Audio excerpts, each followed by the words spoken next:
Hello, everybody. I don't know if... Yes, it's working now because now I've got the reverb. Yeah, let's cut that crap off. Yeah. So I still have some little bit to go for the StreamYard tutorials, apparently. A little bit. It's your hey, I am really happy to be here for your first ever live show. Oh, thank you. Ladies and gentlemen, please welcome Jay here from Brief History of Mystery. Jay, say hello to the people. Hey, everybody. How you doing? Good morning. Oh, no, good afternoon there. It's good evening over here. There you go. Yeah. And Jay, I see your Blazing Strong fandom of the soccer. No, it's football. Football, yes. Okay, fine. There's football. Many things that the Americans get wrong in using our language, and you still get it wrong somehow. Football, yeah. But the England won a major. It's our first major final we've got to for 55 years. So we're kind of the celebration has gone into the next day a little bit. So is everybody hungover? And we're a little hungover, and an entire nation of so if we win it, Monday is going to be irrelevant. We may as well not bother. We're hoping for a good soccer riot. Football riot. Coming in. So my boss has already gone, "You better not phone in sick," and I'm like, "No, I won't phone in sick, but I will be sick." It was when I lived in North Carolina on the East Coast. College basketball was like this sacred thing. When you'd get, it was called March Madness, and during the playoffs, people would just close down work. They probably would go to like a sports bar or something, and the boss would just pay everybody's lunch and drinks, and we'd watch the playoffs. Oh, man, our boss ain't going to do that. No, and as soon as I moved out of North Carolina, no one ever did that again. The March what? March? No, we're not. No. I'd actually think though because 1966 is when we won the World Cup, and it's the only time we've ever won a major tournament in England. So everybody, we still talk about it today. It's 55 years ago, and we still talk about it. Same game. Wow. So yeah, if we win it, not a lot is going to happen Monday, but we'll see. Fingers crossed. We have to beat Italy. Beat Italy. Go for it. Italy. Yeah, and then if we don't beat them, I think we should cut off all aid. I don't know how much aid we give Italy, but probably not because it's quite a major Western country. But I bet we give them something, so we should cut it all off. But we shouldn't. We invented the game. We shouldn't let anyone else play it. We should do what you guys do with the World Series, the baseball. Call it a World Cup, but don't invite anybody. Sometimes we'll let Canada watch. You can come, but you're not allowed to win anything. Exactly. That's what we should do. Well, the reason we're live streaming today is from the comments we got from the last live stream that was on your channel, Brief History of Mystery. Explain all that crap to us. Well, so we did a video we did a great video on Bob Lazar. We did a great video on time travel and how that might be possible, how that might work. And then I did a video actually because you actually sent me a suggestion to do it. And I did a little video about Neil deGrasse Tyson and the tweets he put out. And some of the message I got off that video were damn near hate mail. They were really quite aggressive. They were. A lot of people have said he's a shill and all this sort of thing, and I'm like, okay, that's a bit much. He's just raising his opinion. But others were actually calling me. It's almost as bad as some of the Greer messages I get, which get really bad. But basically, a lot of the messages I was getting were saying that it's not physically possible for aliens to be visiting us here on Earth. Physics and science doesn't allow it. And I should go away and do some more research. So I did. Good for you. Yeah, well, that was good. I don't understand most of it, so that's why I immediately thought Storm will understand this stuff. And he'll maybe be able to explain it to me. But because I was reading a lot of it today about, I've been looking at wormholes and warp drive and all these other things. and I understand the words. I understand some of the words put together, but then there's strings of sentences, and I'm like, don't know what that means. Yeah. But I do know that it means aliens could physically be visiting Earth and Earth. It is physically possible. Yeah. So, I mean, you know, it is within our realm of understood science. yeah. In terms of like our technology, you know, we certainly can't, at least from a public point of view, we can't, you know, create whatever these ships would be. I mean, we could certainly create a ship today with today's technology. It could be a SpaceX project. They probably have it done by the end of the year.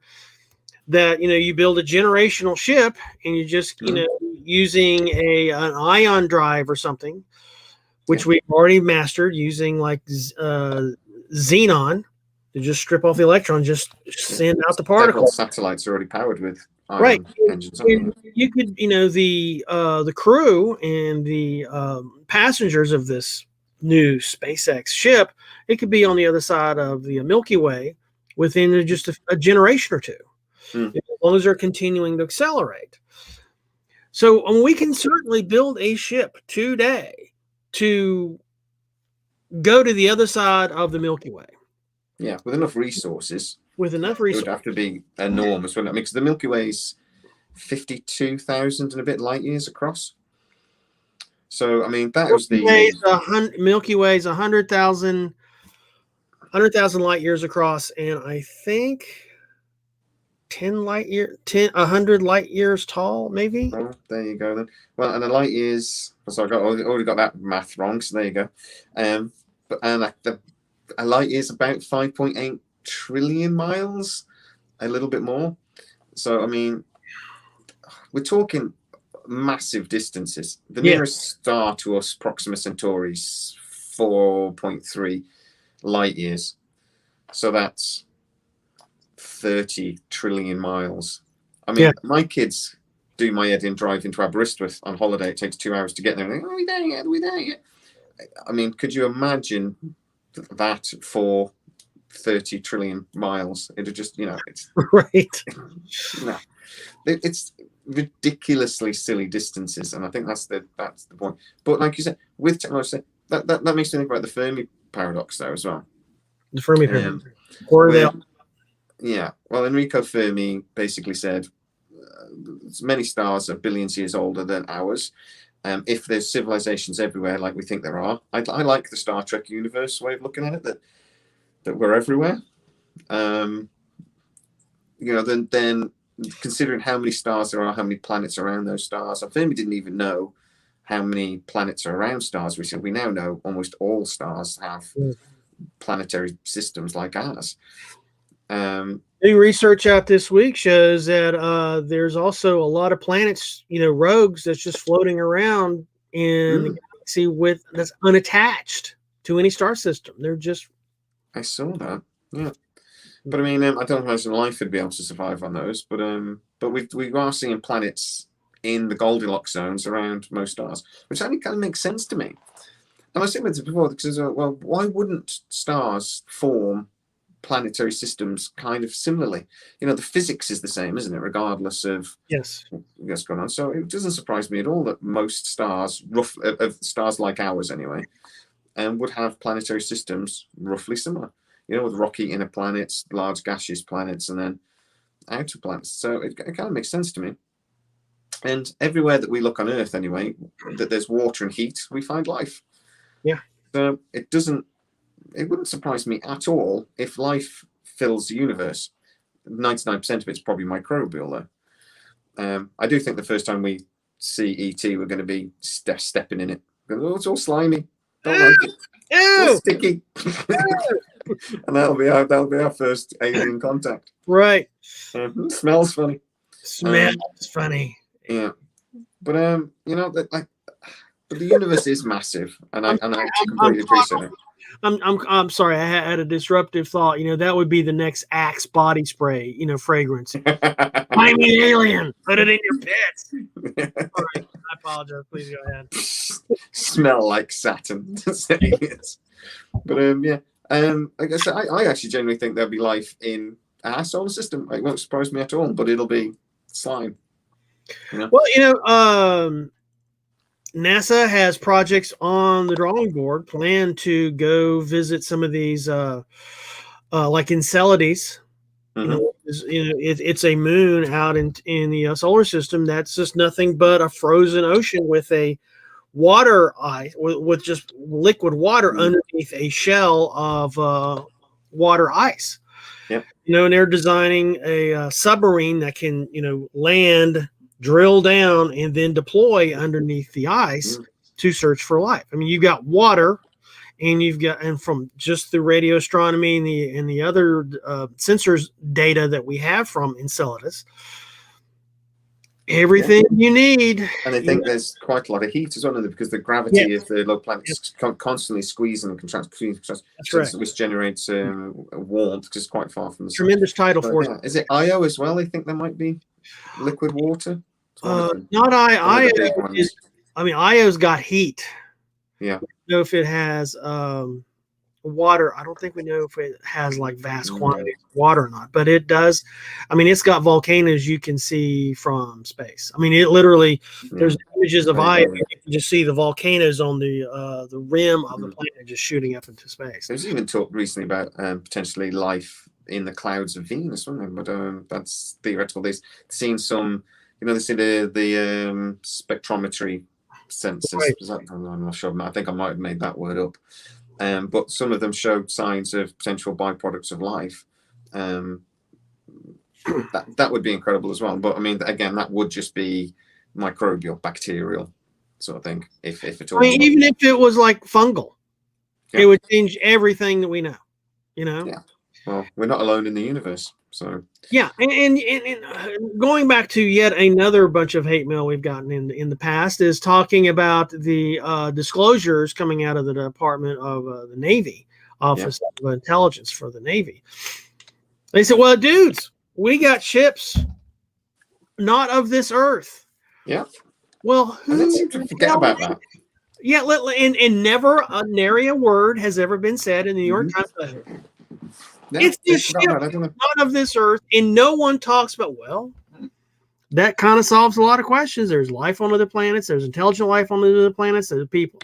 These ships can get here from other planets, so somehow they're cheating, E equals MC squared, somehow.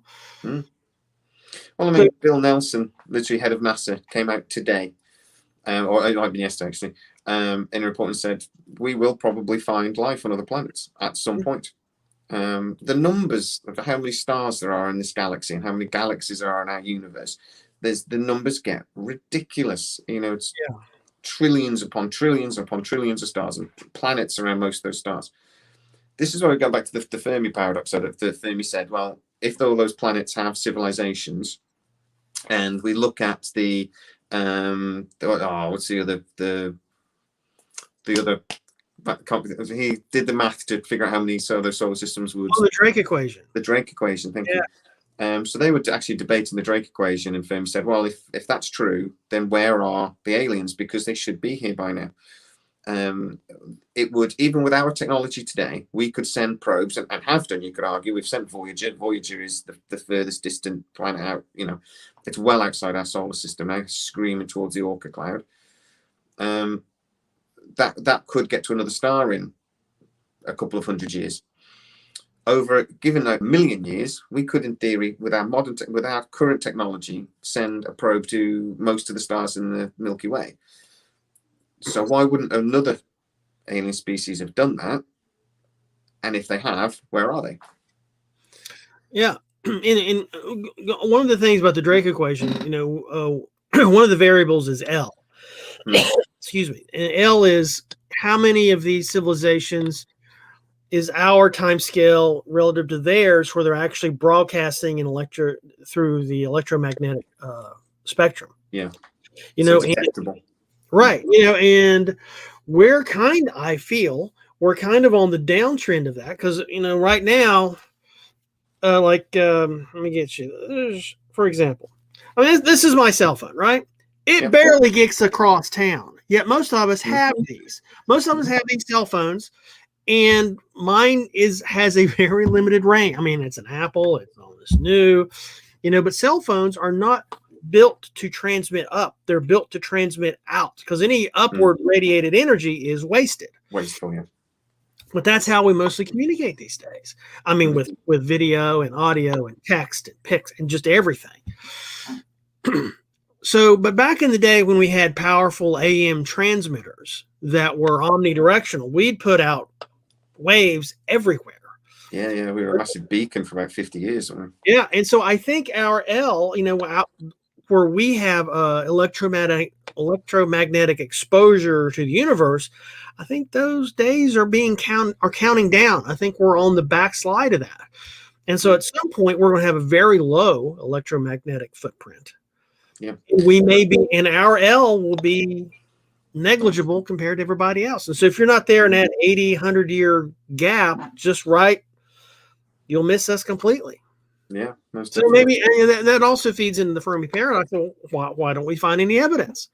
Well, we may not, it may be have a flash in the pan, right? And there's the window of us actually listening for it might be quite small. But also, we have no idea what communication technology another species might take. But like I said, the more we digitize, 5G is going to be even more quiet, because we're focusing on that. That's the whole point of a lot of this energy is less power, more signal. Right. So you focus the data, you focus the stream as much as possible. So digital it doesn't, like you said, doesn't transmit wildly out into space like we once did. Yeah. But another species could use a technology we've never thought of. We don't know. I doubt it when it comes to radio. I think most species will go through a phase of that, because it is like a fundamental force, and it's fundamental. It's almost like obvious to use it as communication technique. But another species could use something that we've never thought of. Yeah. And that we don't know to look for. I watched something not long ago. They were saying about how what we should do is look for spaceships traveling, because if they're traveling at close to the speed of light, and we could talk about wormholes and warp drives in a minute, they would expend quite a large amount of energy. So maybe we should be looking for that energy burst. And we've seen a few things that initially they thought might be sort of evidence of that, like these very high frequency signals that hit us a few times, and we've seen a few odd things in space. Radio bursts. Yeah, those radio bursts. Yeah, they were thinking, oh, maybe that is a communication system, or that, and then it is probably something quite natural. Magnetar. Well, yeah. But maybe we should be looking for those sorts of signals. Maybe we need to be looking for the side effects of their technology. The problem is we don't know what that technology is. Yeah. So we don't know what to look for. And it could be something that's more on the quantum level. We were talking, or I think in a previous stream, about, entangled radio, and how would that even work? Certainly somebody that can actually get here from another world has solved a lot of technical problems that we're still struggling with, and these solutions may be really, really easy. They may be within our grasp in, 20 years, maybe, we're still doing research at CERN. We're still doing research all over the planet, concerned with all sorts of material science and technology and AI and quantum computing. Who knows what we'll stumble upon in the next 20 years? I mean, it only took us 66 years to go from Kitty Hawk and the Wright brothers to landing on the moon in the Sea of Tranquility. Exactly, yeah. 66 years. That was one of the arguments I made with that chap, in fact. From 100 years, we were feeling like that, from the Wright brothers to roughly where we are now, a century, just over a century. What could we be doing in another century? What could we be doing in another 1,000 years if we're still here and we haven't burned our planet to a crisp? Where could we be in 1,000 years? We'll all certainly be living on Mars. We'll probably be living on the moon in large numbers. We'll be mining the asteroid belts because we'll have burned up all our resources on the Earth. We'll probably be children of the solar system, possibly even within 100 years. And actually, to be fair, if we're not within 100 years, we're in trouble. That's because true. We're not going to have the resources on the earth anymore. That's true. We're not focusing. We're focusing on quarterly profits and not humanity, unfortunately. Yeah. Well, at the moment, we are most definitely. Yeah. So, I mean, if you think about our reliance on battery power that's going to be in the next century, if we don't find another source of lithium or a different way of building batteries, we're in serious trouble, because that we only have about 100 years worth of supply at our current demand. The saving grace of that is lithium is the third most abundant element in the universe. Yeah, but it's not that abundant on Earth. It exists all through the solar system. Now, us getting to it here on Earth, you have to go through a lot of crust to get a little bit of lithium. That's the issue. Yeah. But in terms of condensed lithium, thankfully for us, it's elsewhere in the solar system. Yeah. And so I think that's another impetus to get to Mars, to get to the moon, to get to the belt. Yeah. I mean, there's just that one asteroid. It's worth 4 trillion, quintillion, something dollars, and it's called Site-16, and it's got more precious metal in it than all of Earth does in the crust. And so crazy that happens, though. Why does that happen? That you get such large deposits? I mean, because I understand how these precious metals are formed, because wherever you get pressure and heat, you get new material, sort of thing. So the sun kicks out iron and water and hydrogen at quite large amounts, as it just compresses the hydrogen atoms together, and nitrogen, I think, as well, and you get more stuff. And then you get a supernova, you get loads of pressure, loads of heat, and then you get like that when it makes gold and uranium and all these other heavier metals. It always surprises me that, and then obviously it explodes and throws it all out, and you get the. It always amazes me though when you get such then large concentrations of things when it starts to form again. I mean, how did that asteroid form with such large concentrations? It just blows my mind. Most asteroids are metal, and I said, if you notice, I said, in the Earth's crust more than the Earth's crust, because Earth is so old. Most of our heavy metals are now in the Earth's core. That's molten hot. We can't get to them. And some scientists have theorized that specifically about Site-16 is that it used to be a planetary core that the solar system has captured, or a left or failed body or something. But there's several of those in the asteroid belt. Site-16, I think, is just the largest we've mapped. That's fascinating. That would make sense. And then it's stripped off the rest, and we've just left the core behind. Right. That makes total sense, doesn't it? Right. Our crust is kind of fragile. I mean, we have rebuilt. The Earth's crust has been rebuilt several times. Yeah. Like an asteroid strike, almost all of a sudden the entire surface is just molten rock. Yeah. So it's very easy to, You see a topographical map of the Earth with the oceans taken away, and you can see that there's a very large impact at some point. Honestly, it looks like an apple with a bite taken out of it. Right, yeah. Huge indentation where I think, and we're on Earth too, as anyway, I reckon that has how the moon was formed by a very large impact.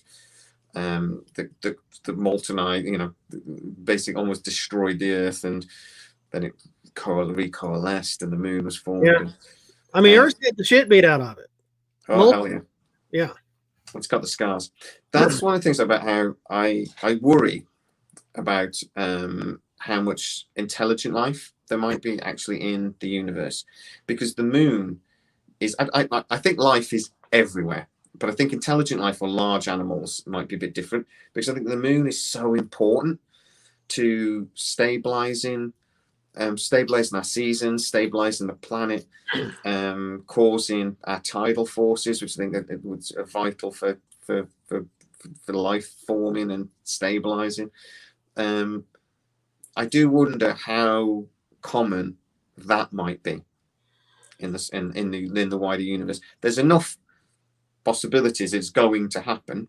Yeah, it won't be unique, but actually intelligent life might be quite rare. Could be. It's rare here. No, but I see what I see what you're You see saying. how I didn't make an American joke then? You should have, man. I bit my lip. Don't next time.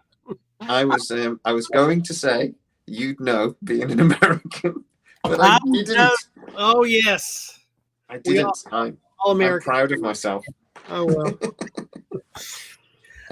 If you look at Earth as like our baseline, that's the only thing we know for sure is Earth. If you look at that, life can take on all sorts of different forms. If you look at our fossil record, I mean, there's some shit in our fossil record. So what the hell is that? Trilobites, crazy looking little animals, had everything going for it. Survived multiple extinction level events, and yet evolution just played them right out. They vanished.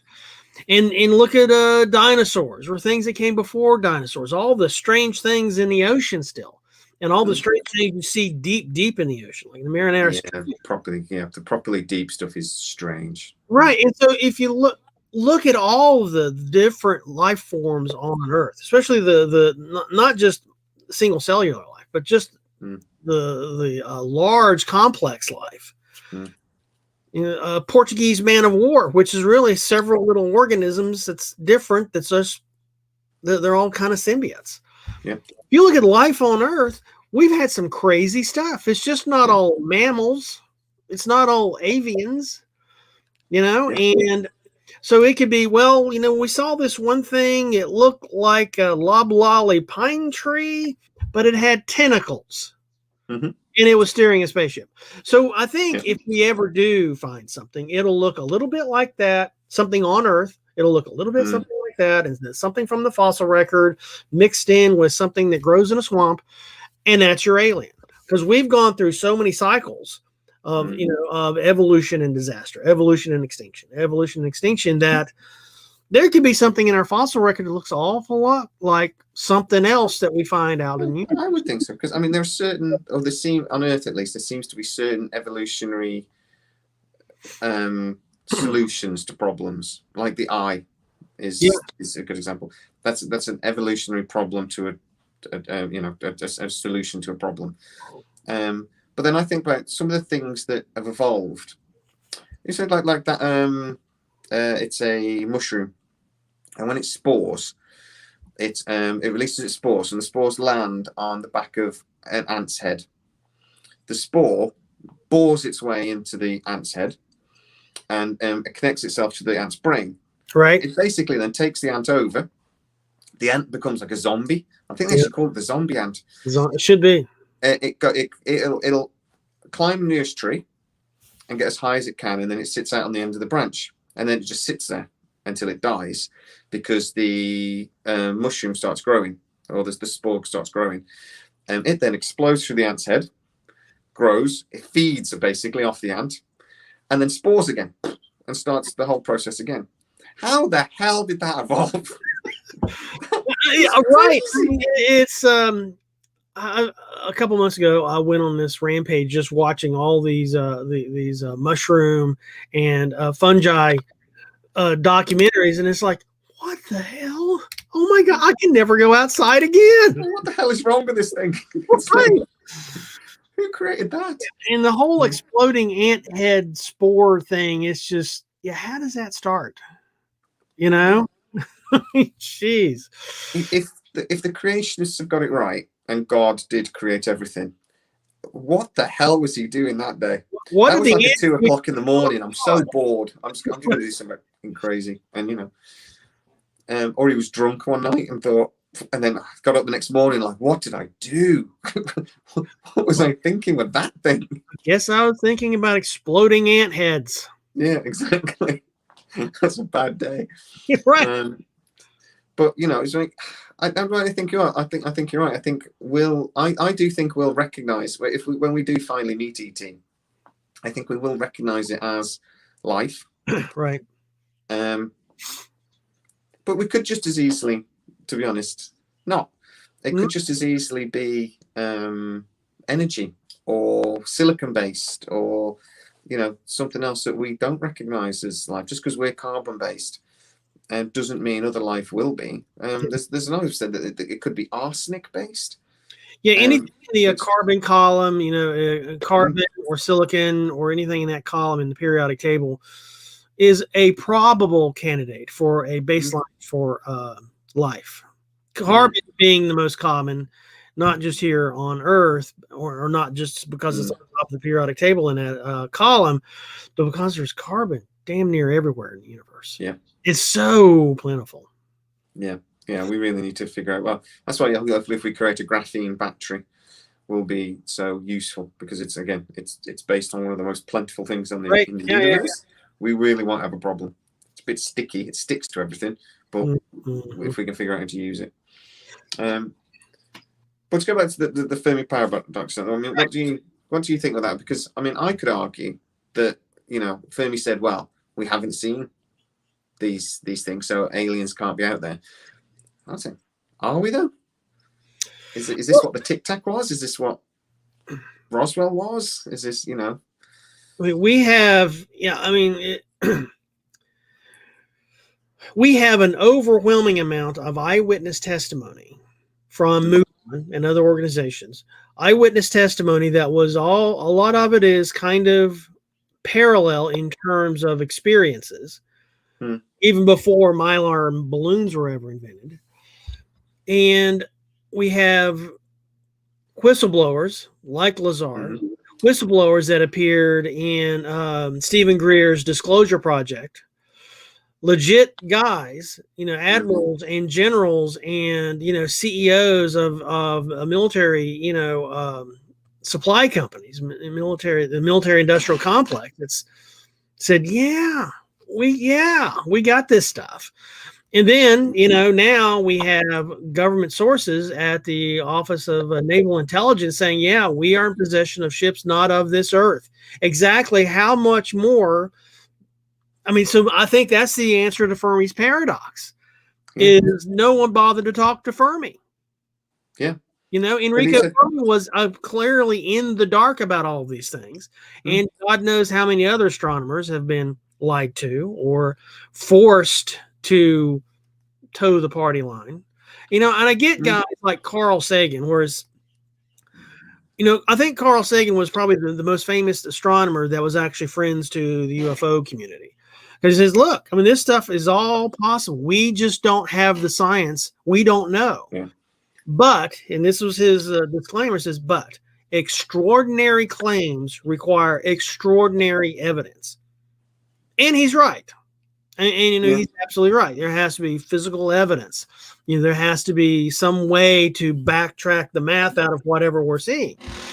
And if we take, Bob Lazar's, sports model as one of those legit whistleblowers, and as time goes on, the more legit he seems, maybe Fermi, no one told Fermi. I mean, that's entirely possible. The Fermi paradox maybe just, Well, he's talking about that we need extraordinary evidence. I would say that we need any evidence that is irrefutable. At the end of the day, if you get a piece of metal that big that we can't identify, that's going to be pretty good evidence. Particularly if it was in a shape of something, that was like, that looks like a bit of a spaceship. Now that would be useful.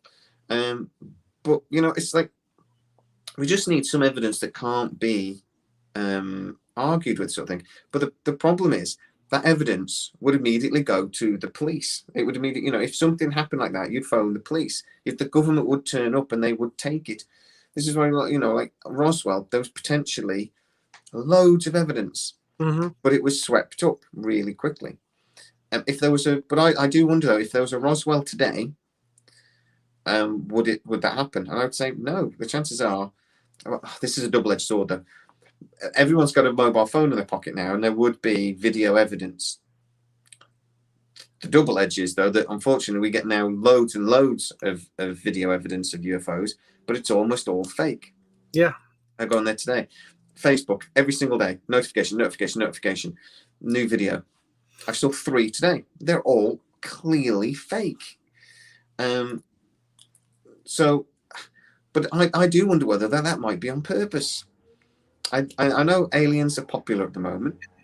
People are talking about them, and people want to get YouTube hits, so they create a little video and they put it out there, and it gets 1 million hits, and they're like, "Oh, aren't I clever?" But I also wonder if the government is thinking, you know what, people are actually talking about aliens a little bit too much. We need to stop this.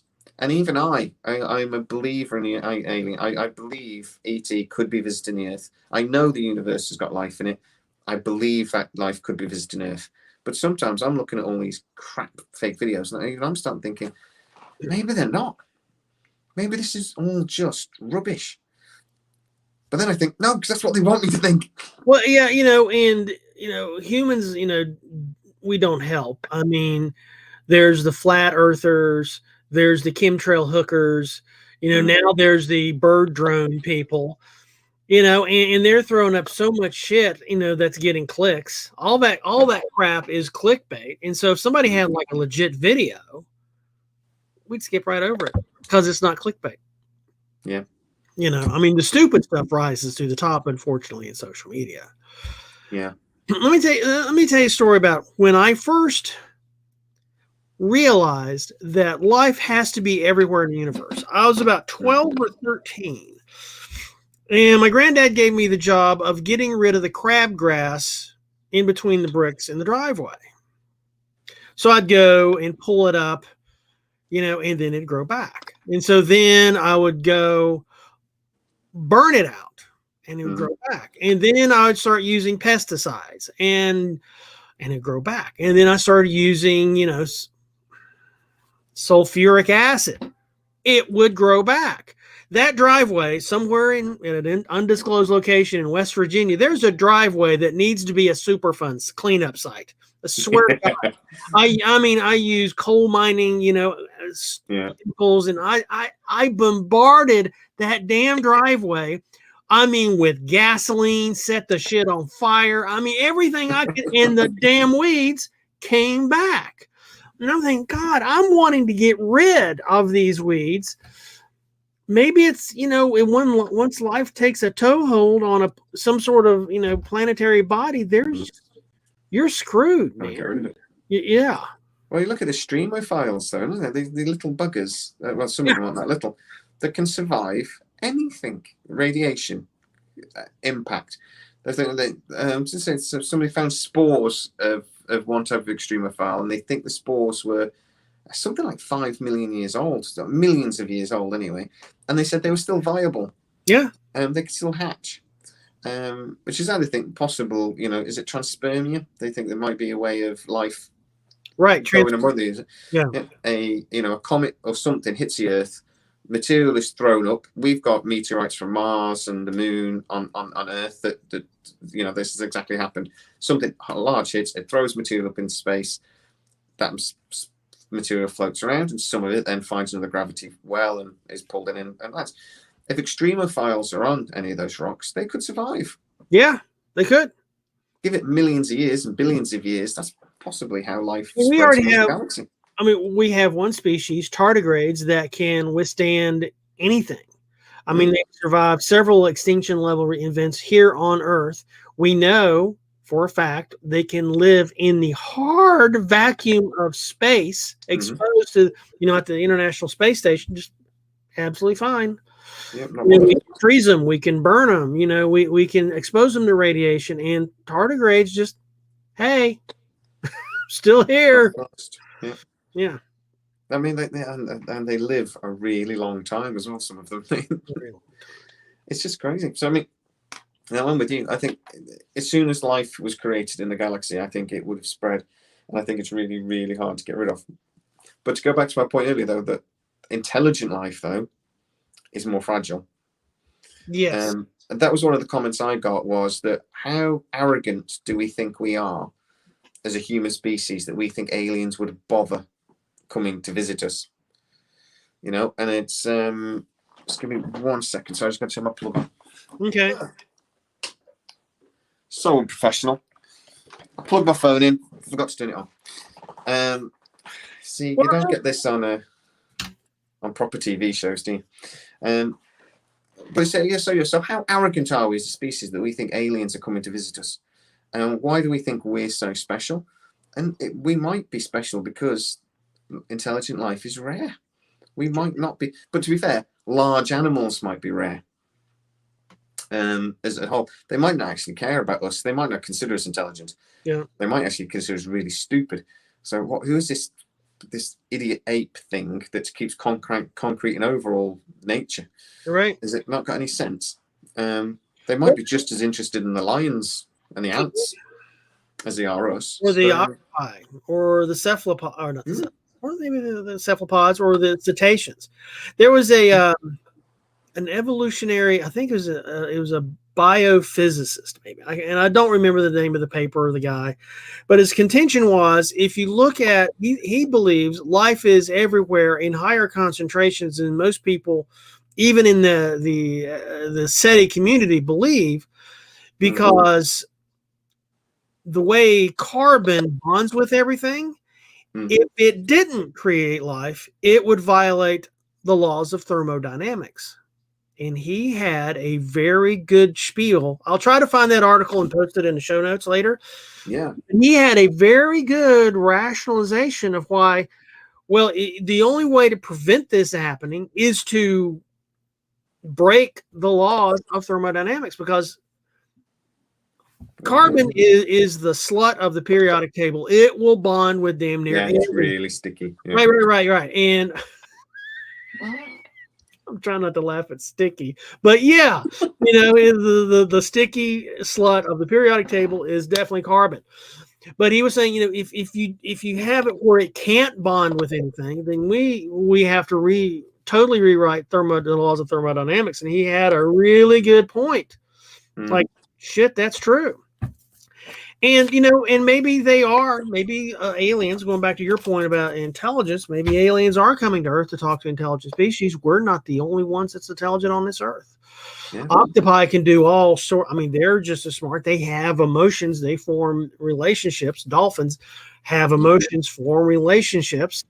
They don't have. I mean, they have a limited use of tools because they don't have opposing thumbs. They just have flippers, but they do use tools. They will pick up rocks and shatter clams and other arthropods to get at the meat inside. They will chew on a puffer fish just to get high. Literally, they will. And large whales, they have complex communication systems. They're definitely intelligent. They form social structures. And so we're just the only ones that can make tools very well. And other primates do make tools and can trade technology with other tribes of primates, especially in the monkey family. Like use lots of different tools, don't they? Yeah. Hunting techniques and all sorts of things. And it's been observed that one group of monkeys will use a special or special shape of a twig to fish out ants from an anthill, and that'll be observed by another monkey, and it will take it to its group and use the same thing, and that technology spreads. So even on Earth, we have lots of things that can make tools. Some are rudimentary, some are really complex, but all sorts of species communicate, have social structures. So maybe they could be coming for us. They could be coming for bottlenose dolphins. I just think one theory was that, actually, just to remind you, that was the plot for when Star Trek used to be good. That was the plot, wasn't it? That Star Trek 4, The Voyage Home. Yeah. That probe thing come here and was destroying our oceans and destroying life. And they're sort of like, we can't talk to them, Because how arrogant are we to think they're trying to talk to us? Yeah. They're trying to talk to the dolphins. I don't know where the dolphins have gone. So we have to go back in time and get some dolphins. But that's a really good point, though, isn't it? That we're so arrogant that we think we're the reason why they would come. Right. But at the same time, there is an argument that maybe they're coming here, and actually, if aliens do turn up here, and complex life is as rare as we think, they might look at us and go, you know what? Yeah, you need to go, because we're destroying this planet. We are. Very effectively. They might consider us like a cancer. And in which case we are in trouble because we will get invaded and potentially wiped out. So and they don't even have to come in to wipe us out. I mean, tomorrow's going to be 115 here Fahrenheit outside, and that'll make day 18, I think, if temperatures above 100. And our forecast for the next 10 days is temperatures above 100. Where we get our water from is the snowpack from the Sierras, like the Yosemite National Park is in the Sierras, and there's no snowpack this year. We are truly fucked here in California, and 25% of the food for the United States comes from the valley I live in, which is rapidly running out of water this year. We are just absolutely hosed, and the heat is not making the water situation any easier. So yeah, I mean, we don't have to have aliens coming from some other planet to do us in. We're doing a fine job on ourselves. I think they'll want to wipe us out though before we do any more damage. Yeah, that's my point. You know, like you need to stop fucking the planet up. You need to go. Yeah, but then we need to start. I tell you what, it's going to be in the next 10 years, and Britain is going to be the dominant superpower of the planet because it hasn't stopped raining here for the last 3 weeks. It's our summer. Really? So we'll just tap one of our rivers, put it all on cargo ships, and we'll sell it to you. So here you go. Here's some water. That's £1 billion, please. And you know, so you can have some of our water, but you have to give us all of your money. Something. So sure. We're going to be in the Middle East. Yeah, the Middle East for the next decade. Yeah, it's going to be awesome. You know, if Greenland really wanted to be a superpower, only thing they have to do is build 5 dams to dam up. There's 5 major valleys in Greenland. If they dam those up, any meltwater from the ice pack would just turn into a giant lake, and that would be, God, man, it's just. Hey, maybe that's why Trump is trying to buy it off Norway. Is it Norway? It's Greenland. It's one of the Nordic countries, isn't it? That's maybe. I think it was Norway. I think it might be. I think that's why maybe he's trying to buy it off them, because maybe they're thinking fresh water. Could be. I mean, right now Trump's got bigger problems in Greenland. Yeah, he's got a few issues. We're talking about hate mail. Oh, I get a lot of hate mail about Trump. that is a proper cult. It is. His supporters believe him to negating reason. They believe him. They believe everything he says, except for the stuff that he says that proves he's stupid. All that stuff that's a game. It's a code. I think he's just being stupid. But no, he means something completely different. I mean, sure, he knows that. It is a cult. Talking about cults, though. Right. I did a video a little while ago about Stephen Greer. And there was one incident regarding CE5 and this Close Encounters of the Fifth Kind and psychically communicating with aliens and them coming to us. And I suggest in the video, I say blatantly that he faked this incident. There's these 2 bright golden orbs out on the coast, and you see them come down. Somebody in the crowd goes, "It's flares," and Stephen Greer just jumps on him. "It's not flares." And there's quite a lot of evidence I suggest in the video that it was faked, that it was actually a plane that we know was there because it was tracked on radar, that flew out to that location, turned around and flew back for no reason, and then these 2 flares of parachutes just randomly appear. The hate I get for that from Greerites is phenomenal. I mean, to the point where I have been threatened more than once. I'm kind of glad I'm in Britain, not in America, because I'm pretty sure one of them probably would have turned up at my house by now. Even though I keep saying to them, I'm not dismissing CE5. CE5 is interesting. I find it really interesting. I'm dismissing this one video because there's quite a lot of evidence. It's just it faked it. And you know, I mean, definitely Greer is a believer. Greer has seen some shit that you and I have not seen. It's probably freaked him out. But the video you're talking about, it was filmed in Gulf Breeze, Florida. which is literally right down the road from the Pensacola Naval Air Station, one of the biggest naval air stations in the Gulf of Mexico. And though, if I'm looking at that, I've seen, ship to sea flares before. Yeah. For some airplane just to fly by to drop flares from the military. I mean, they routinely do that. Yeah. And sometimes they do it to track breeze, the air movements. See, okay, we drop a flare here and it starts dropping down, but we track its movement. Exactly. I mean, there's weather flares. I mean, it could have been normal naval operations, and he could just the fervor, tells him otherwise. But I do suggest that in the video that it might just be a misidentification, but I do think there's more to it in that this aircraft was chartered.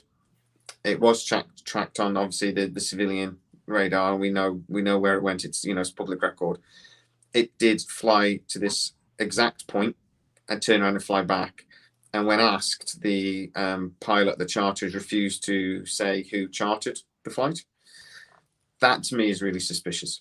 Also, I think Greer was expecting it, in that during the video he talks about, do you remember before we came out that I was talking about the gold, that color, and the thing, and this and this, that I honestly genuinely believe he was priming the witnesses to expect to see what they saw. And if that's right, he had to have expected it. Yeah. He had to have been waiting for it. He then also tells them all to turn off their electronic equipment, like the scope. He keeps having a go at one guy because he's trying to use an infrared scope to see. And he keeps having a go at him, turn it off. Which again is suspicious if he genuinely believed he was seeing what he was believing. But to go back to about him being a believer, I agree with you. I think he is a believer. Yeah. And I think you go back to his stuff on the Disclosure Project. It's one of the most important things that we've ever, as a UFO community, has ever had. An event like that has never happened since. And it's probably one of the most important things to happen in ufology ever. Yeah. Right now I'm looking at an aviation map of Pensacola and the area where that happened near Gulf Breeze. It is in the Elgin Echo military operation area. And so, and again, because the location that it is on the charts as a military operational area, warning aviators to stay the hell out. But I don't want to say, for me, I don't want to say, well, this, discludes all of Greer's work. I think he's guilty of just being a little too overexcited and wanting to sell it to other people. And I wish he hadn't, but because I think he's done a lot of great work since. And let me, yesterday I watched the Cosmic Hoax. Yes, I haven't seen it yet. It reminds me of his glory days in the Disclosure Project, which was foundational to everything that we're trying to figure out, and I think most definitely. It's all about fake alien invasion, isn't it? I believe, which is something you've been talking about a while. Yeah, we were discussing it on your stream several times. To me, Luis Elizondo sounds like one of these hucksters here in America that was on all the news channels telling us about how Iraq is going to kill Americans and how Iraq was responsible for 9/11. And it was bullshit. We knew it was we were being told that we could be attacked within 40 minutes in the UK. And they had missile systems that could reach us in 40 minutes. And we know they've got weapons of mass destruction because we sold it them. Right. So we know they've got these chemical warfare weapons. Yeah. Because we gave it them. That's right. I mean, and no one really knows that these chemical weapons, they expire after a year or two. You have to buy more. God knows we don't want to sell you chemical weapons that you can stockpile for 30 years or two regimes. Yeah. We want to sell you more and more, not just one. Yeah, we're brilliant at selling weapons around the world. We're great at it. The Britons, we box above our weight, selling weapons and death around the world. You know. But yeah, I do feel that's the same. This Luis Alessandro and other people. Oh yeah. You know, I think Tom DeLonge was falling for it as well. And there's this agenda of threat. Yeah, it's a threat. They violate. They always couch it as in terms of threat. They violated our airspace. Invaded our airspace. Attacked our airspace. You're using all this as, you know, it's like they don't say, well, they're flying across the Pacific Ocean. No, they're buzzing our ships. They're, you know, attacking our ship. They're swarming, you know, it's just swarming, yeah, which is a very dude, Greenpeace gets closer, for fuck's sake. I'm just saying, Greenpeace, you know, Zodiac boats get closer to naval vessels than these things have. I'm just saying. And we sink those as well. So don't get a chance. Rainbow Warrior. Probably because they're not doing 20,000 miles an hour or whatever it is. Yeah. Oh, such nonsense. Yeah. But yeah, go ahead. That agenda has got to be for a reason. That's not. The government don't do anything without thinking about it. I think occasionally, actually, no, that's a lie. Government is completely stupid and does lots of things without thinking about it. But they're not as organized as we'd like to think. But I think when it comes to things like this is an orchestrated plan. This is an idea. And the UAP report, I kept saying this is a trap. We're walking into something here. I don't quite know what it is, but we're walking into something. And then I think we are doing, because what we're walking into is possibly a fake alien invasion. And I think Greer keeps talking about it because he might be right. Yeah. You know, and I mean, we've all been, you know, I think he even, you know, at least alludes to this in the video that, you know, we've all been here before about 20 some years ago. And because it's the same patterns, you know, it's like this leaked report, this report coming from the military, and all the, you know, and all the language, how, you know, and it's disconcerting. And if you want to, we were discussing earlier, if you want to fake a alien attack, it doesn't have to be, you know, on the shores of Miami.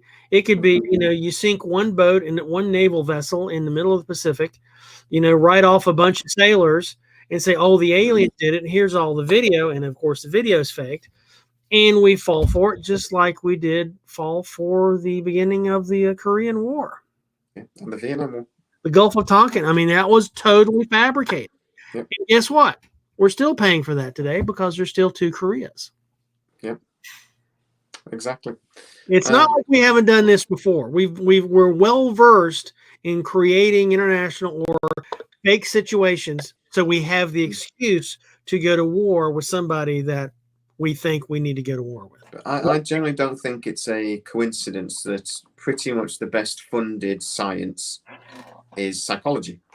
It's you don't have a problem getting funding if you want to work into social constructionism or something like this, figuring out how white people think the way they do. And then basically social constructionism is openly, how do we manipulate people?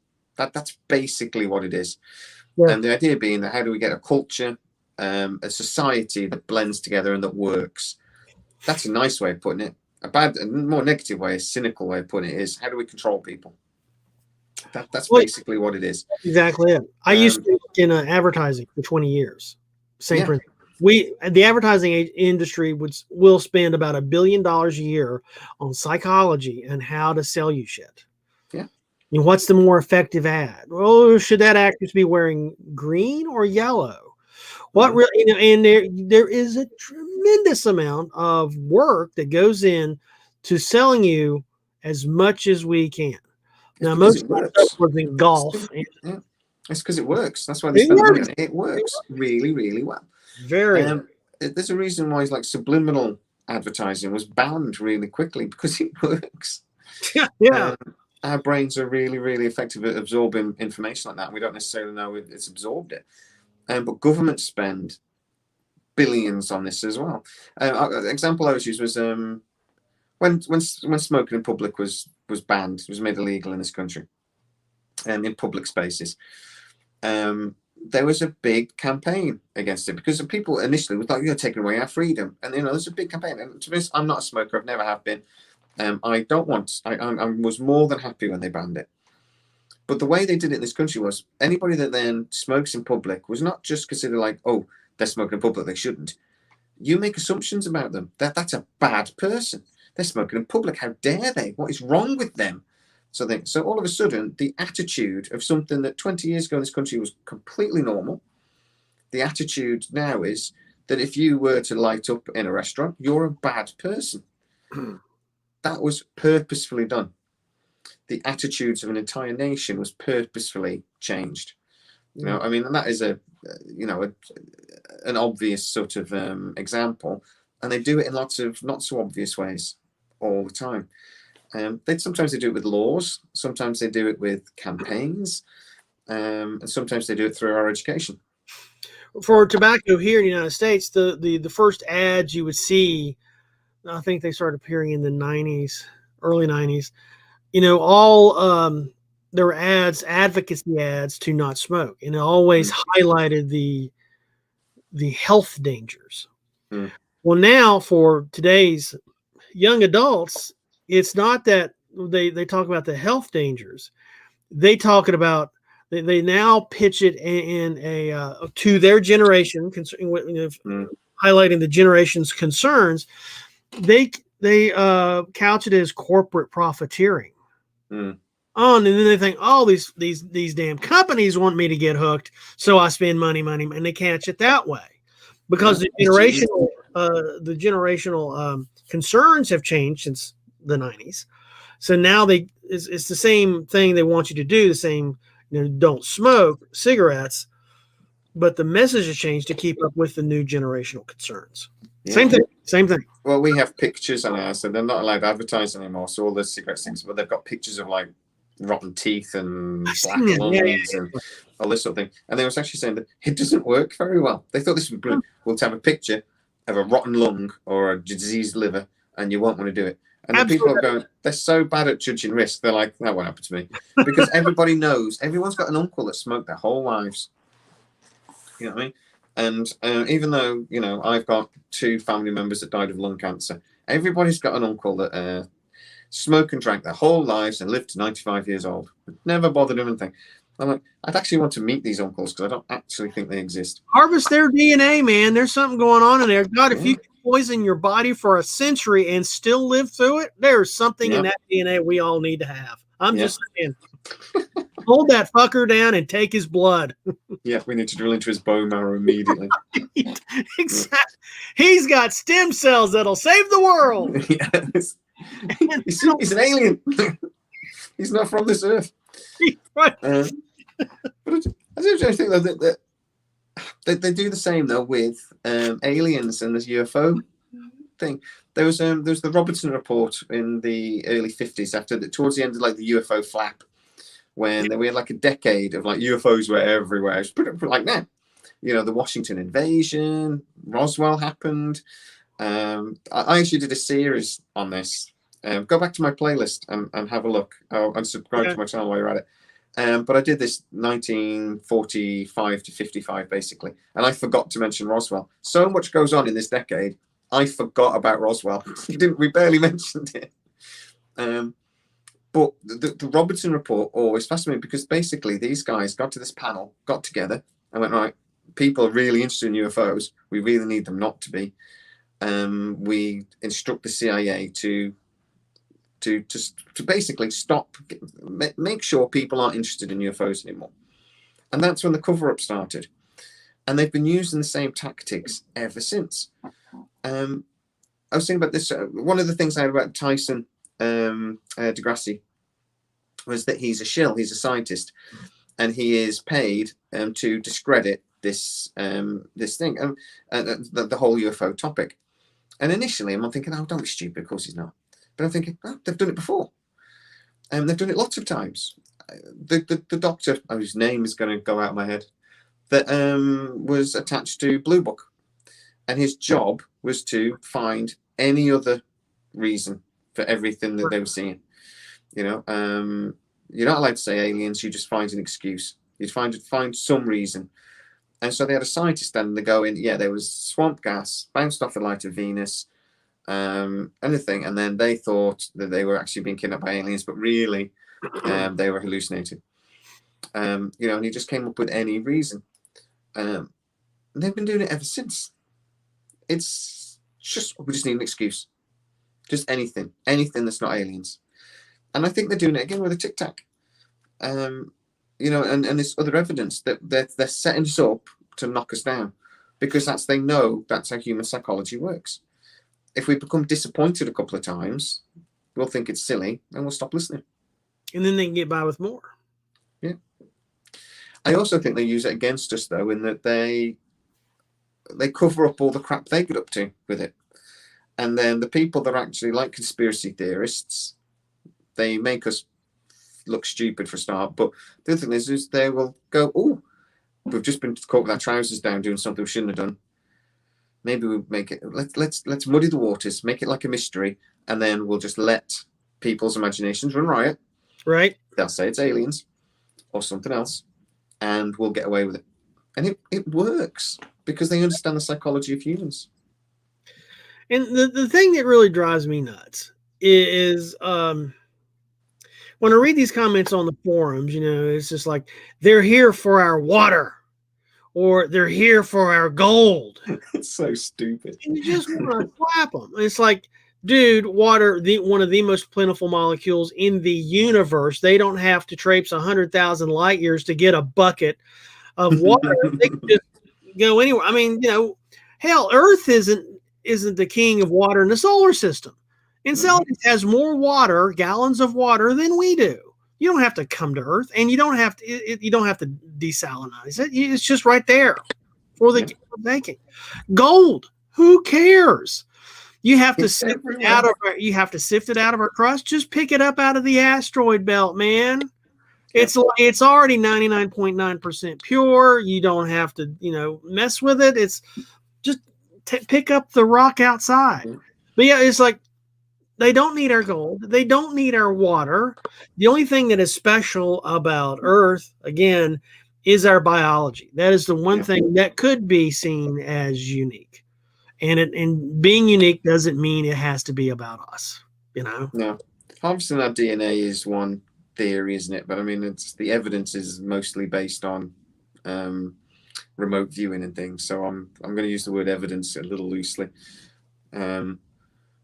But there are a lot of people that believe aliens are coming here because they're harvesting our DNA because they can't reproduce themselves anymore. There's a Zeta reticuli species, and that's why they mutilate all our cattle as well.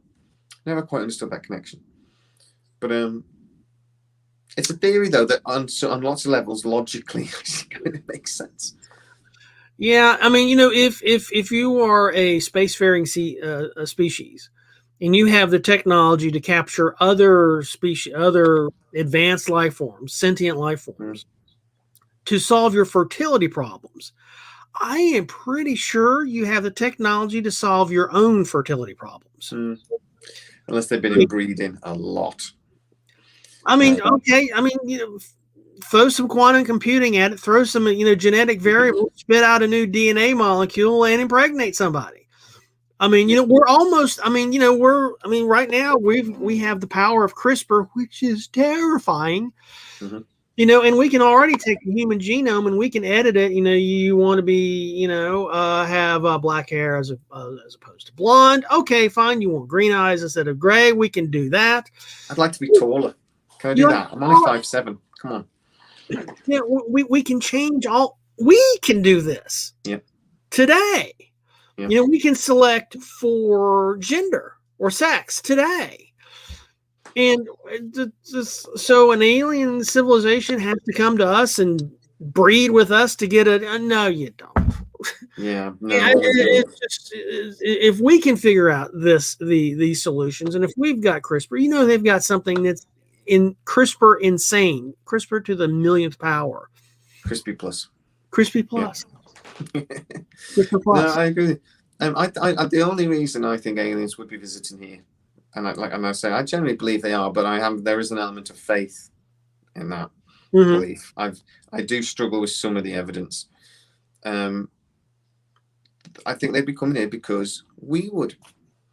Oh yeah, and that's always the way I put it. Because of course aliens would want to come here. We would want to.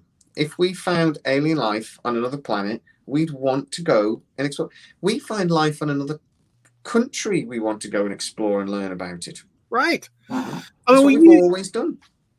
Yeah, I mean, let's say there's 100 civilizations for in this galaxy, just 100 for keeping the numbers round, and let's say 10%'s like us, exploratory, really insanely curious. Well, that means at least there's 10 civilizations out there that like to travel. They want to hit all the national parks. I mean, it's what's the Tolkien quote? Not all those that wander are lost. Yeah. And we are literally a species that is hell bent on exploration.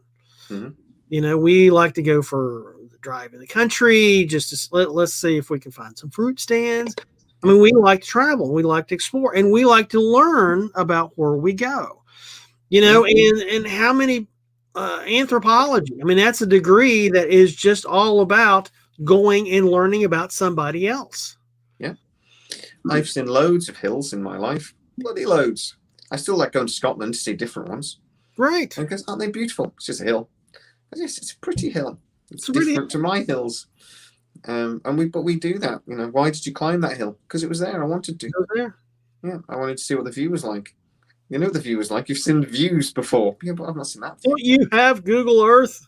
Yeah, exactly. You could have seen a photo of that. But let's say that is 10% of all intelligent species have that panache. You have that kind of wanderlust that has a drive for, and maybe 90% doesn't.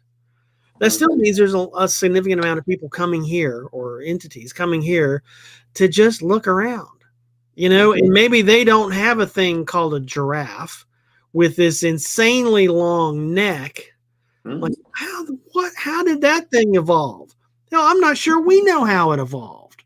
No. I mean, that's a really long neck for such a little, and then the poor baby's born and has to take an 8-foot drop to the ground.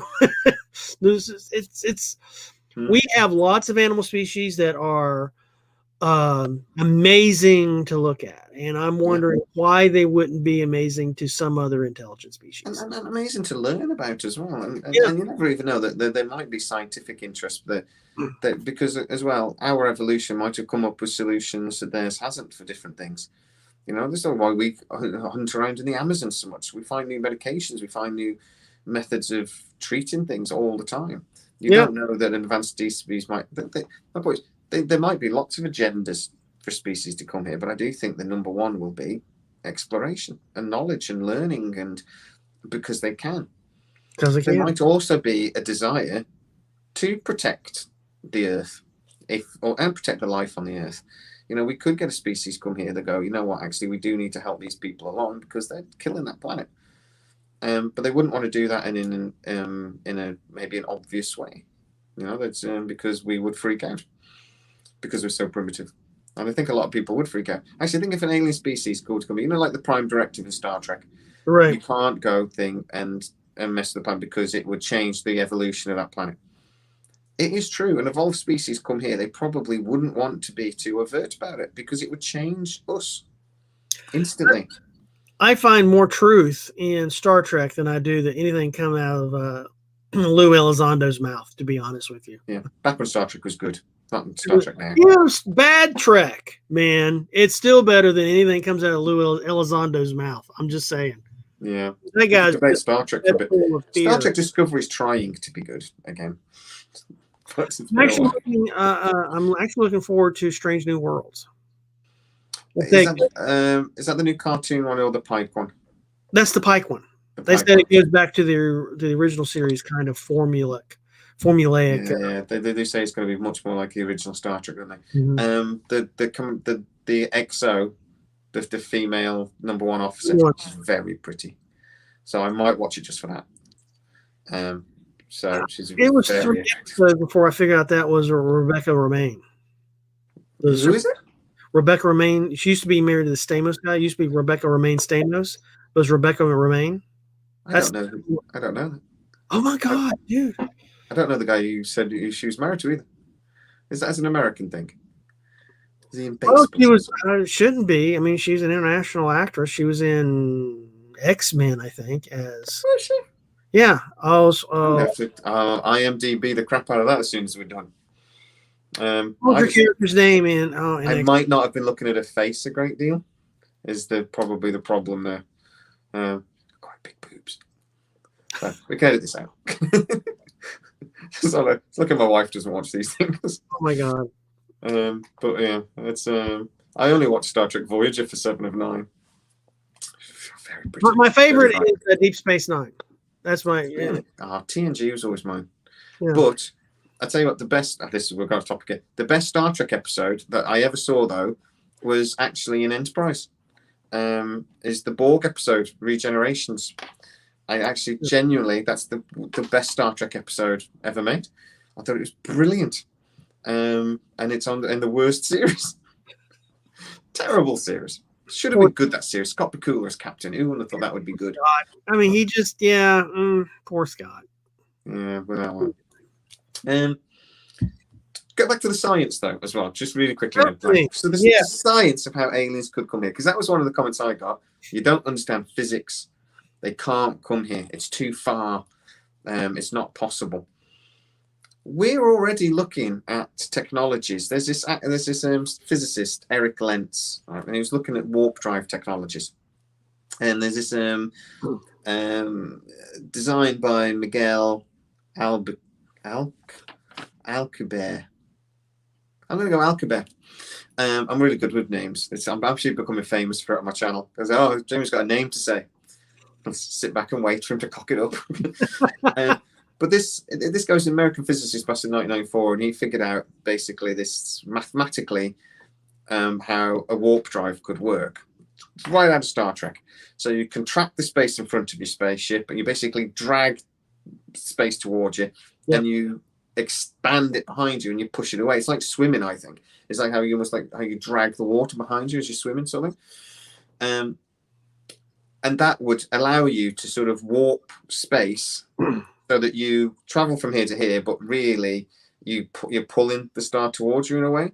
Mm-hmm. So you don't break the speed of light. Even relatively, you go faster than the speed of light. You don't. So you're not breaking any laws. I was going to go with 115. I'm always going to say a bunch of scientists. Because that's exactly how Bob Lazar described it in 1991 with his Lazar tape video. A couple of years before this even became a mathematical theory, So a lot of these guys initially they thought about, and this is exactly Bob, that it would require vast amounts of energy or exotic materials that we are not aware of. And as soon as I read that, I went, 115. There you go. So Bob was right again. Right. Even if you have exotic materials, the amount of energy is kind of the same. It's just the energy is handled more efficiently and generated more efficiently. That's what this Eric Lentz is doing at the moment. They've basically said he's designed a warp drive that doesn't need lots of exotic materials and like this negative energy they talk about a lot.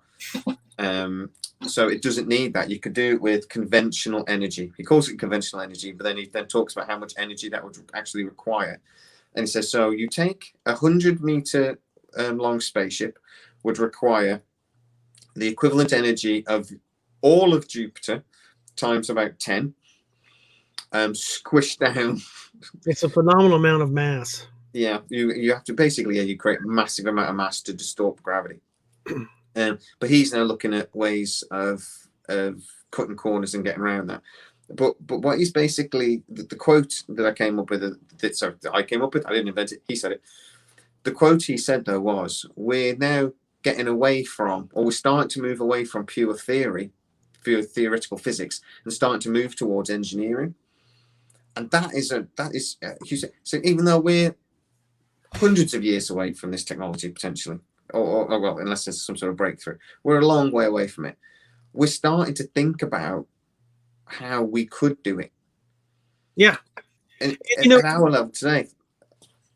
and we've already proven that we can, you know, that Einstein's theories of relativity in terms of time, we've already proven that's a thing. You know, we have, you know, atomic clocks, put one on the ground, put one on an airplane.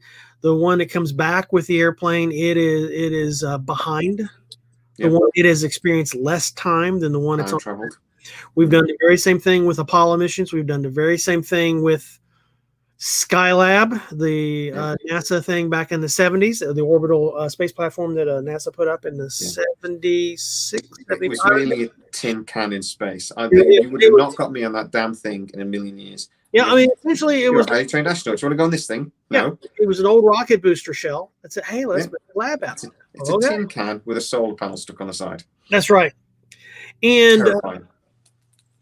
And so we know that velocity is related to, we know that. I mean, because we've got, you know, we've proven it.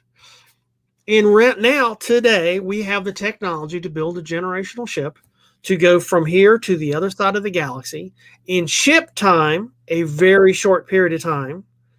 Now, when they come back, everybody they know is dead.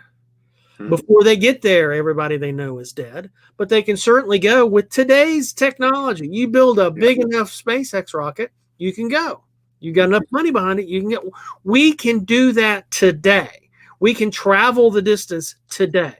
We can't make it back and meet, you know, and have dinner with our spouse, but we can certainly traverse the distance today with today's technology. It's resources in need, really, isn't it? It's having enough. Yeah, it's having enough material. Yeah, but yeah, you could build the nuclear reactors and get energy. A lot of the technologies that we're talking about as well, it's energy is the problem. You can have electric engines that we power aircraft with. We just can't power it. Yeah, we don't have a power source that can do it. I do wonder if there is a breakthrough in cold fusion or something like that in the next few years, we could see an explosion of really sci-fi style technologies, because there's so many things that we know how to do, we just don't know how to power the damn thing, you know. And that's exciting. But the other thing I was going to say was that I don't even believe, though, that these aliens would possibly jump on a ship and come here themselves. I think they would send a probe, because we were saying about, like earlier, about would we go to look at another alien species? Of course we would, because it's what we would do. But if when we're going to go to Saturn, we don't send a rocket ship with astronauts on board. We send a satellite. We send a probe. Yeah. We send a robot. Yeah. And I was saying, I genuinely think that's what we might be seeing. And I mean, we do that ourselves. We send robots and sensor platforms and satellite throughout the solar system to collect data. I mean, look at it this way: Mars is the only planet we know of that's entirely inhabited by robots. Yeah, it's the Borg. It's the Borg, right? Star Trek again. Mars is Borg central, man. Yeah. And so if we're doing it, and it's in, you know, we have a resource-based economy. Other civilizations may not have a resource-based economy.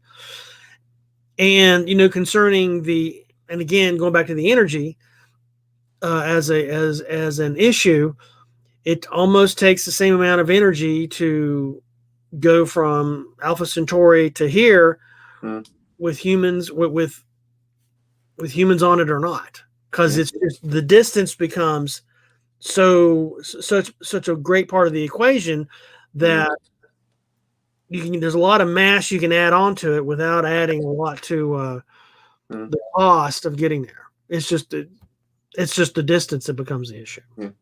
But if they are traveling here through some sort of warp technology, though, like you said, the time variance sort of thing becomes an issue. So that might be why, again, they wouldn't actually come here themselves, because if they do come here themselves, by the time they get home, everyone's dead because 1,000 years has gone by. So it may be that that's why they do send a probe. And I was thinking there are ways. We were already looking at things like quantum entanglement, which I always talk about on my channel as being evil and witchcraft, because it makes no sense. But you get two particles come out of the same source. One spins left, one spins right. If you then spin the other one right, the other one will spin left. They're still somehow connected. Yeah. and it's instant. And we've proven it as well. We've done lots of experiments and proven that these things are somehow entangled. They're connected. But it breaks all of our laws of physics because it's instant. So the information is somehow being sent faster than the speed of light, instantly. And if That's you can not supposed to be possible. Up and down, you've got entangled radio. Yeah. Now I've watched videos. One thing I'd like to go back concerning the time dilation in these gravity ships, like warp drive, like the guy at NASA was talking about, and the sports model. If you're using that kind of thing, if you're if you're manipulating gravity where you're falling toward your target, you're not going to suffer the time dilation. Really? Why? You've manipulated gravity. If you can manipulate gravity, you can do anything. Oh, okay. So because you're if we're traveling right now, let's say we get an atomic clock and we fly to the moon and come back, we're still in the we haven't warped space really. The warping of space only gets to when we get to the moon or close to the Earth because those are gravity bodies. But if you've got a ship, if you've got a ship like this and you null out the gravity in front of you and your ship falls forward, well, you're not suffering the time dilation. I mean, that's E equals MC squared. Because you're within a bubble of it, sort of thing. Right. And the guy, the guy that's designing the warp ship, even though you need the mass of Jupiter times 10 to get the thing to work, when he brings it up, well, you're canceling out relativistic physics or the time dilation. It cancels out, and that was one of the things Lazar said too. So if you're falling into that gravity well, you're not suffering the effects of time dilation because is ideal. Right. Yeah. Hello, Baza. Yeah, dude, Baza. Better late than never. We're nearly done. He's always late. How are you, Baz? How are you, man? See you, man. Thanks for coming over. Yeah. So the quantum. So if you got entanglement, then, and one of the things about entanglement is that I didn't go on that tangent. Yeah, you could be like you could use it like a remote control. Now, I saw a few videos on why quantum entanglement can't be used as a communication system, and I was with it again. Completely didn't understand it. I even saw an idiot's guide to why it can't. Still didn't understand it because as far as I'm concerned, it's like say it's spinning up. The other way is spinning down. So if you flip it, that's going to flip up. So surely you could do Morse code, couldn't you? If you really had to, but it'd be digital. It'd be on off, wouldn't it? It'd be ones and zeros. Right. Digital communication. You can. I mean, if you really wanted to, you could probably get AM out of it. And I'm not sure I agree with the guy that said that it can't be done, because there's other guys, that CERN folks that said, well, you probably could, but we just don't understand how it would happen yet. I would say it just breaks down to the fact that we know there's this principle of information can be transmitted instantly. We've seen quantum entanglement. Even if that can't be used, we're opening a door to something. Do you know what I mean? There might be more to learn there. So there almost is, or certainly something like that. And as we understand it more, we may find that actually this is a technology that is usable. And it is a technology that would be vital if you were going to start exploring the stars, and particularly if you had a way of getting around the time dilation, because you'd still want to communicate. If you set up a colony on Alpha Centauri, you're going to want to phone home. That's just the way. That's human psychology. People would want to do that. Also, you might need to phone for help, and there's lots of reasons why communication is important. Or naval ships wouldn't bother having radios. It's like So I think my point is that that's a technology though that again we need for this, and that we're seeing a glimpse of. We're starting to actually get an idea of this is possible. So anybody says to me aliens can't be coming here, and because physics says so, it's talking crap. Yeah, I mean, we can build a ship today's technology, nothing fancy, to go to the other side of the galaxy. Now, we don't have the technology to come back and not age, and have dinner with our spouses You know, we haven't figured out the time dilation issue yet, but we can certainly go there. We can travel there today. We can go launch and send our humans out into the other side, 100,000 light years away from Earth. We can do that with today's technology. No fancy secret military shit. We can do it today. Mm-hmm. But there's lots of other things we just don't know about. But that's just because we don't know how to do them yet. That's that's the need and desire as well. I always think that humanity is incredible at doing stuff when we need to. Yeah, we're not so good at doing stuff we don't need to. We're actually quite lazy. But when we have to do something, our ability. This is why I think we always see big bursts of technology during wartime, and big advances, because people have there's that need, there's that, and then our ingenuity kicks in, So yeah, maybe over the next 50 years, when global warming does kick in and people actually stop denying it, maybe that will be the next big burst of technology. I hope it's not 50 years. I hope somebody does something today, because we're baking out here. Yeah, we're drowning. Yeah, you're drowning. You and your water. God damn it! It's everywhere. I was digging. I'm trying to fix my garden at the moment, and I got a lot of stuff delivered from Taft's. I'm sorry, our local garden centre place. Right. And I was on the woman phoned me, says it's going to be late. We're so sorry. And I just looked out the window, go, it don't matter. I ain't doing shit. It's like Noah. It's not stopped raining for a week. Yeah, I ain't going in the garden anyway. You can come Tuesday. It don't matter. I ain't getting anything. Right. That's right. Yeah. I would just say, of all the comments you get, what are your? I mean, that's really why we started talking this whole conversation. Have you got a couple of favourites? Have you got any that jump to mind concerning all of this? Just anything. Just any comments that make you go, really? Make me want to strangle people. I think is they're here for our gold, or they're here for our water. And it's like, did you not take any science in high school? Mm-hmm. I mean, it's. You do a Google search, gold in the solar system, and you're going to learn all about asteroids. Water in the solar system. Earth's got a lot. Yeah, the alien species will have had to fly through the Orca cloud, which is basically just a massive thing of comets. Oh, let's get fly through the water to get their water. Get through the water, yeah, exactly. Yeah, because human water, well, it's just full of, antibiotics and plastic and salt and radiation from Fukushima. Oh, yeah, that's quality water, man. Let's know that pure cloud. No, let's not have any of that. Special crap water full of salt. One of my favorites, one of my really early comments I got was cracked me up, and it still makes me laugh now, was holy shit, dude, this isn't Fortnite. Do Fortnite. And it was a video about the end of the world. And I was just like, I'm not going to do Fortnite. It's like, you really come to the wrong channel for that one, man. I think the ones that make me headbang the most are when we get comments that aliens are angels or demons. That's the one that really sort of makes me... just generally does my head. And I'm like, I don't know how to argue with somebody that, a Berkey filter, yeah. I don't know how to argue with people like that believe that their aliens exist, but they're demons.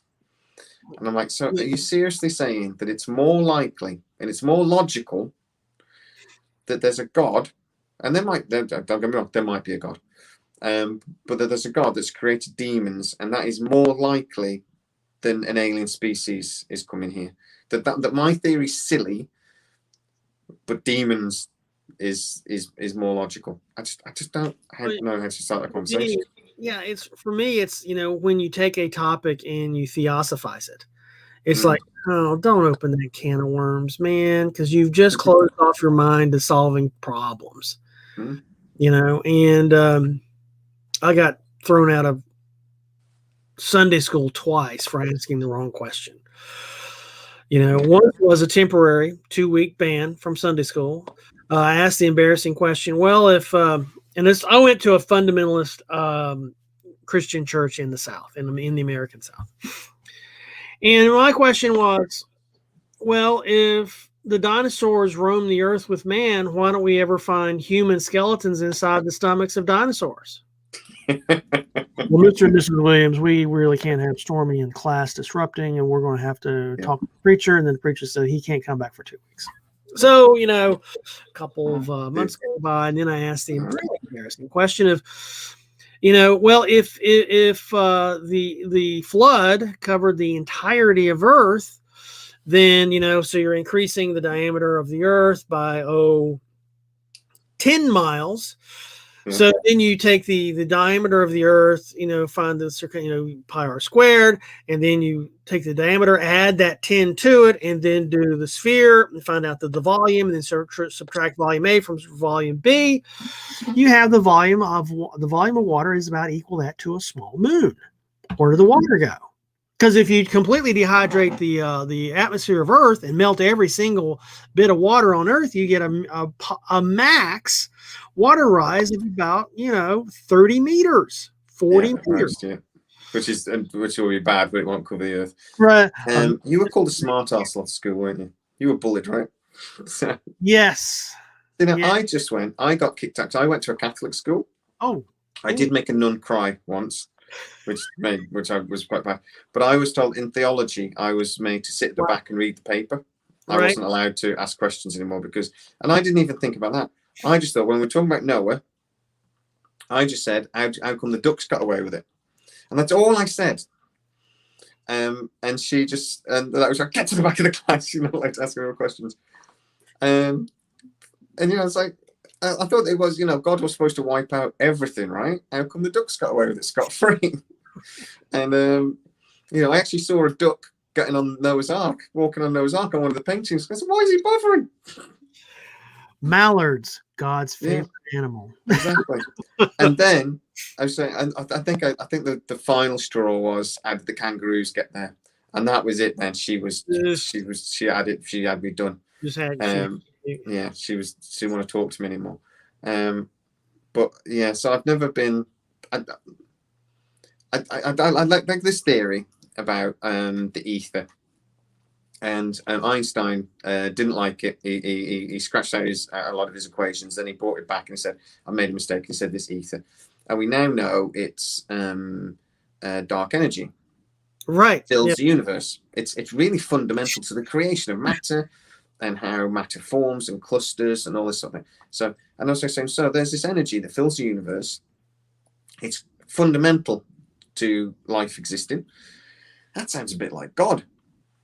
So I was just thinking, maybe these religious guys, they actually did have an idea. They just maybe then threw human stuff on board. It's like, you're kind of right. There is a universe. It's not, conscious probably, but it kind of fills the universe.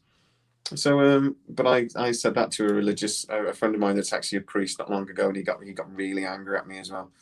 But that's the thing, is that you can't question anyone's beliefs. Yeah, and that's the point. They get so angry, and I said, "Dude, it's your book." Yeah. Aren't you? I annoy them because I've read it. Yeah, I mean, I really annoy religious folks. Yeah. A guy's come to me and says about I've argued with him for about a week. He's becoming my friend slowly. I'm winning him round. But he was saying that about the mark of the beast, and don't take the vaccine. It's the mark of the beast. 666, mark of the beast. And I was just like, right, okay. What is the number of the beast? And he went 666. No, it isn't. It's 616. How do I know more about your religion than you do? Also, you can't be tricked into taking the mark of the beast. Oh, what do you mean? What do you mean? You're not tricked into taking the vaccine. You take it willingly. Because no, you need to know that it's the mark of the beast. You need to willingly accept it because it's to do with worship. Again, how do I know more about your faith than you do? Maybe you shouldn't be creating memes and going on Facebook and yelling people don't take the vaccine because it's the mark of the beast without doing a little bit of research. I really felt with some guy. I was being evil, and I told this guy, well, God gave us 10 fingers. He said, yes, God gave us everything. He said, no, he gave us 10 fingers because you really have to have base 10. you know, to get 666. If we only had, you know, 5 fingers, we could never have 666. And he was infuriated that I brought up base 5 because you can never have 666 in base 5. And he was just pissed. I mean, I thought he wanted to hit me. It did, but you know, church. Yeah. Well, honestly, go ahead. No, I'm just saying, some of the people I've argued with this, and I'm genuinely quite pleased that I'm British, because I've annoyed flat earthers to the point that I'm certain if I was local they would come around and knock my door. Telling people that the mark of the beast isn't 666 really pisses them off. Yes, it is. Here's the evidence. Where do you live? Where do you live? And Greer writes. Greer fans really don't like me. But I'm okay with it. Because other people like me. Yeah. Bazza. He's still on there. He's left a message and I don't know. Oh, yeah. Take the vaccine because I think it could be dangerous. That's the thing with the vaccine. There's lots of reasons not to take the vaccine, and I wouldn't argue with anybody that says they don't want to take it because it's been developed really freaking quickly. You have to understand where the technology come from and how it was developed that quickly and what it does and stuff. Messenger RNA technology, yeah. Yeah, exactly. And this is a technology that's been in development for about a decade, because they've always known this sort of sudden illness could appear, and you know, because it's happened before. It happens every 100 years or so.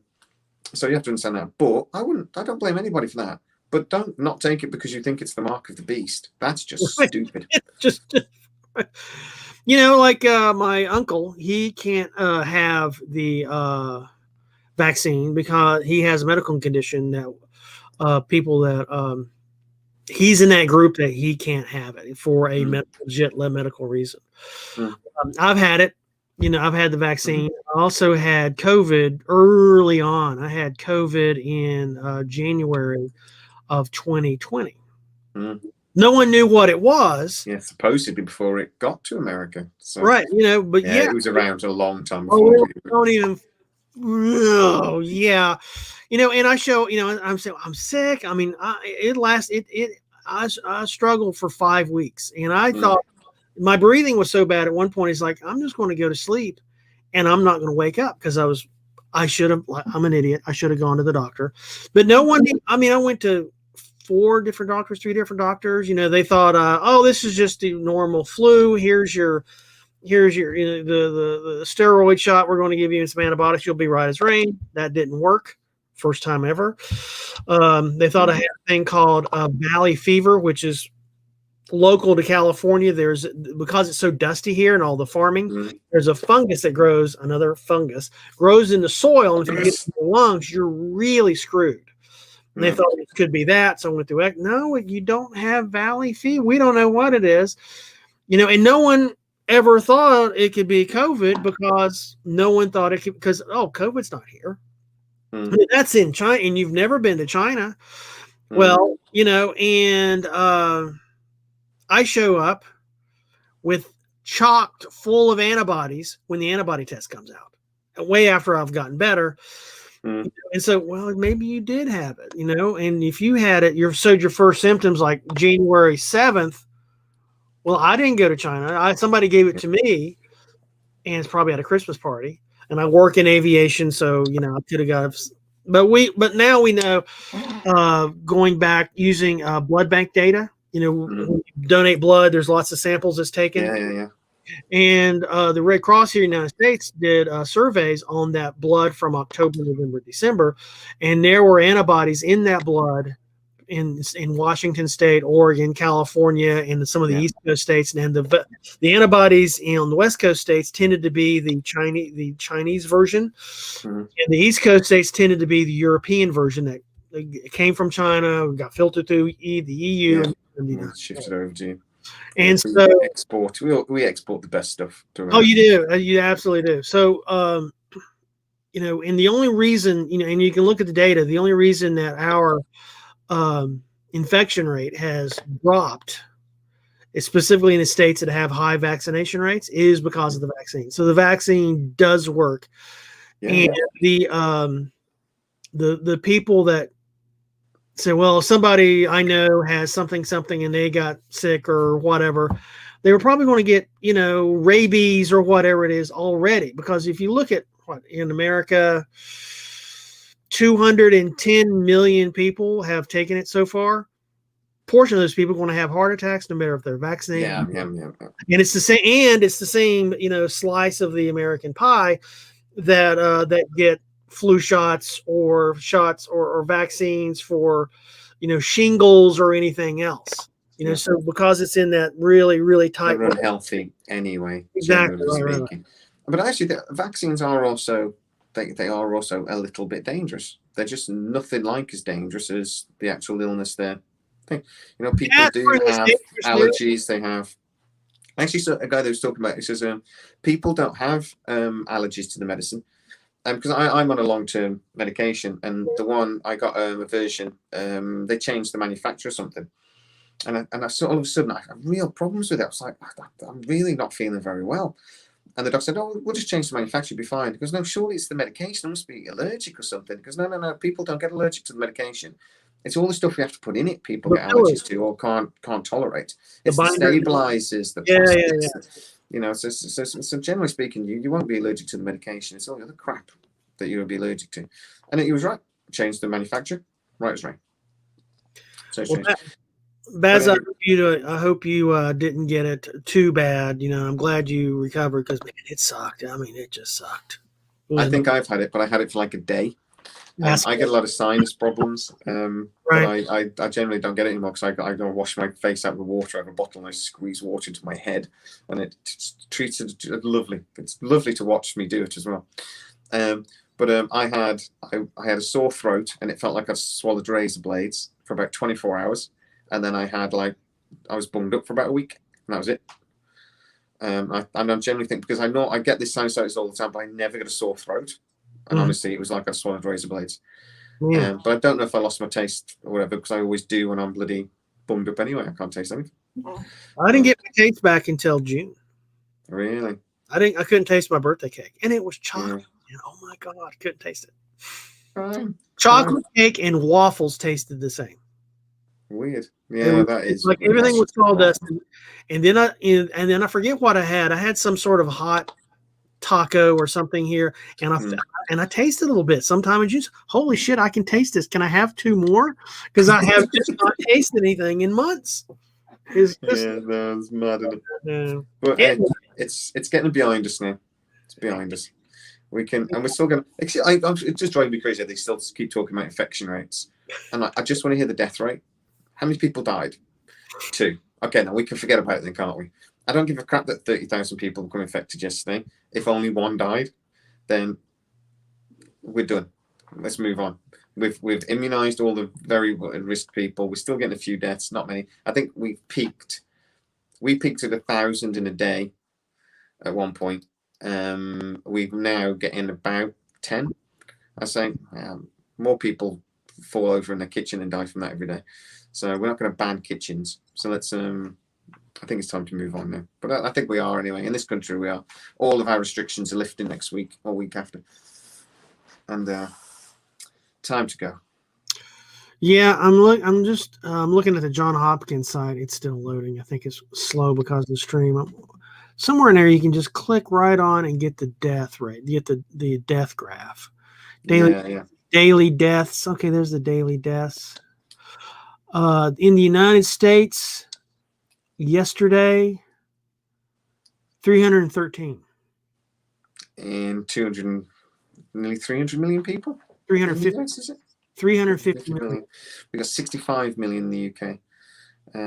I know one day last week. Well, we've had a few days with no deaths at all.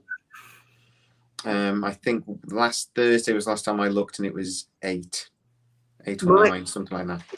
My biggest concern is there's so many areas in the United States, like Texas, and that are just intellectually backward. That where the Delta variant is getting stronger. Yeah. My concern is that it will again evolve into something a much worse strain. Yeah, viruses tend to get worse until they biologically balance out, kind of in the host body. Yeah. But because the vaccine attacks the spike molecule, in theory, the vaccine should still work. Even if thing, but Sure. unless, so that's because the spike molecule is basically fundamental to what makes it a COVID thing. It's how it jumps species. Right. So in theory, we should be all right regardless of variant. But we should get herd immunity as well. But I don't think this bloody thing does, do they? But anyway, you can't say the C word, mate. You'll get the video banned. You're not allowed to talk about the C word. I think they lifted that. Because Really? I mean, yeah, because I've got a video where I just talk, my experience with COVID, and it's being monetized. I think that was a short-term thing. Oh, excellent, good. But I got one banned. But I think there's a warning below the video now.